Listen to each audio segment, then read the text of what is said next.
দোস্ত ফিল্ম দেখা কেমন লাগলো দোস্ত? লাগলো ফাইটটাই ভালো লাগলো। কে ভালো লাগে এমটিআর का ना ऋतिक के? দুটোই তাগড়া। দোস্ত ফিল্ম দেখা কেমন লাগলো? কে দেওয়া হলো ঋতিক না এমটিআর?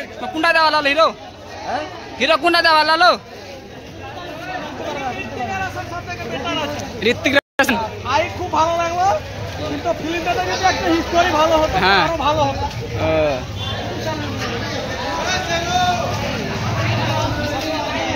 তো ফিল্মটা দেখা তোমার কেমন লাগলো? তো কোনটা হিরো ভালো লাগলো, এমটিআর के না ঋতিক के? এমটিআর। এবার কहो তোমার ওয়ার্ড 2 দেখা কেমন লাগলো? কেমন লাগলো দেখা ফিল্মটা? তো কাকে দেওয়া লাগলো, ঋতিক के না এমটিআর হিরো के? ঋতিক বডি দেওয়া লাগলো না? কেমন লাগলো দোস্ত? बहुत बढ़िया। ऋतिक के वीडियो जे एक्शन করছিল এত ভালো ছিল, কি বলবো। ঋতিক বডি দেওয়া লাগলো, মন ফ্রি হলাম, पैसा वसूल হলো না?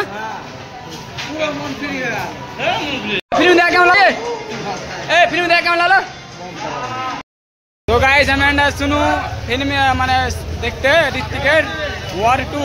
তো ফিল্ম সবাইকে দেওয়া ভালো লাগলো, অডিয়েন্সটা ভালো ভালো দিছে, সাপোর্ট করছে যে ফিল্ম দারুণ ফিল্ম, ঋতিক ভালো দেখে।